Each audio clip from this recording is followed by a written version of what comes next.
आज का जो विषय था उसके बारे में आपको बताएंगे कि आज हम जम्मू डिस्ट्रिक्ट के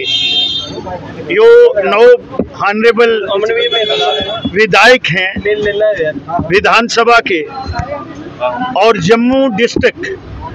में लॉ एंड ऑर्डर किस तरह से होना चाहिए और इस समय प्रेजेंट पोजीशन में क्या हालात हैं, और एक लंबी डिस्कशन हर विधायक ने अपनी बात अपनी कॉन्स्टिट्यूंसी की भी रखी और इन टोटल में भी जम्मू रीजन को भी डिस्कस किया और जम्मू डिस्ट्रिक्ट को भी पूरा थ्रेडवेयर डिस्कशन आईजीपी जम्मू और डीआईजी वहाँ पे अवेलेबल थे। सारी बातें हमने की हैं और 4 चीज़ें जो मेन हैं, एक तो लॉ एंड ऑर्डर की बात की, फिर ड्रग की हमने बात की, जो चिट्टा यहाँ पे बिक रहा है उसको थोड़ा चेक लगा है, उसमें और काम करने की ज़रूरत है। कैटल लिफ्टिंग जो हो रही है एक नई चीज़ जो है वो डेवलप हुई है, पहले और तरीके से होती थी, आजकल गाड़ियाँ बनाई हुई हैं, इवन स्विफ्ट में भी जो है वो सीटें खोल के, और उसकी आप लोग तो मीडिया वाले जानते हैं। इसी तरीके से गट्टू डोर आपने देखा कि पिछले सीज़न में भी, और उसको बैन किया गया है। जब एक ऑर्डर जुडिशियल ऑर्डर निकला है सिविल एडमिनिस्ट्रेशन ने, और वो लॉ एंड ऑर्डर जो है वो इन्फोर्स करना है पुलिस ने, तो वही बातें आज हमने ये 4 चीज़ें जो मैंने आपको बताई हैं। सबसे पहले यहाँ की जो अमन चैन है, लोगों की जानो माल की हिफाजत जो है वो पुलिस की जिम्मेवारी है। दूसरा ये मैंने कहा कि ड्रग्स का है, जो कैटल लिफ्टर हैं और जो बैड एलिमेंट्स हैं समाज में, और गट्टू डोर, ये 4 विषय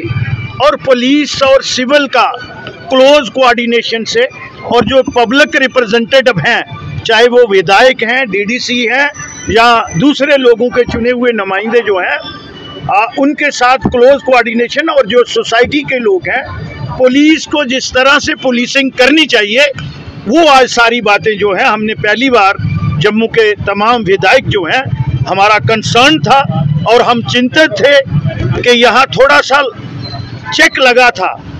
जो इस किस्म के बैड एलिमेंट्स हैं उनको चेक लगाने के लिए मुझे लगता है कि और उसको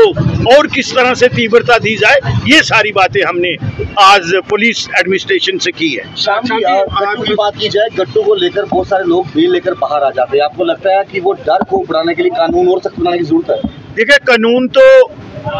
ऑलरेडी है, मुझे लगता है कि जब हम एग्जीक्यूट करते हैं,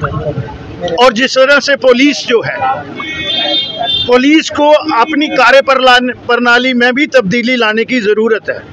पुलिस के पास बहुत से इख्तियारात होते हैं और कहीं हम लिबरल हो जाते हैं, इन टोटलिटी नहीं मैं कह रहा हूँ, और कुछ लोग तो जो लॉ हमारे पास हैं वो सफिशिएंट है और बनाने की ज़रूरत नहीं है, लेकिन कहीं ना कहीं एजुकेशन पार्ट पे थोड़ी ढलाई है, वो बातें हमने डिस्कस की हैं। शाम से खरीदने वालों पर क्या लगाम कैसे लगेगी? मुझे लगता है कि जब अवेलेबल ही नहीं होगा तो फिर खरीदेंगे कैसे? बेचने वाले के पास अवेलेबल ही नहीं है। जब भी चीज़ बैन होती है तो उसका रेट बढ़ जाता है और उसकी जो मांग होती है वो छुपे ये चीज़ें चलती है। वो लगता है, मुझे लगता है कि हम पूरी सिविल सोसाइटी जो है, हम तो लोगों के सेवादार हैं, लोगों के चुने हुए नुमाइंदे हैं, लेकिन पूरी सिविल सोसाइटी का जो है उसको भी इन चीज़ों का बहिष्कार करना चाहिए। वो किसी के साथ भी ये हादसा हो सकता है, तो इसलिए मैं आपके माध्यम से ये चाहता हूँ कि सिविल सोसाइटी भी अवेयर हो, और हमारी विनम्र बेनती है जम्मू के 9 विधायक जो हैं, हाथ जोड़ के जो इसका व्यापार करते हैं उनको विनम्र बेनती करते हैं कि ऐसा काम मत करें। जो अगले दिन दमाना में एक डेथ हुई है, 4 साल का बच्चा और 2.5 साल की उसकी बच्ची रह गई है, तो मुझे लगता है इससे बड़ा गुनाह, पाप और क्राइम कोई नहीं है। शाम जी, सिविल सोसाइटी की तरफ से मांग एक और है, शाम जी सिविल सोसाइटी की तरफ से मांग एक और है कि पुलिस ने कुछ बदमाशों को लेकर रवैया जो अपनाया था, पब्लिक के सामने उनकी परेड निकाली थी, इस तरह के कदम अगर पुलिस और उठाए तो कम से कम वो डर खौफ खत्म हो जाए। देखिए, ये पुलिस का काम है, हमारा काम नहीं है। वो किस तरह के प्रिवेंटिव मेजर लेते हैं। लेकिन हमें जम्मू में क्राइम फ्री जम्मू चाहिए, मेरे विधायकों का ये मानना है और हमारी पार्टी का ये मानना है। ये जो एजुकेशन पार्ट है ये पुलिस का पार्ट है।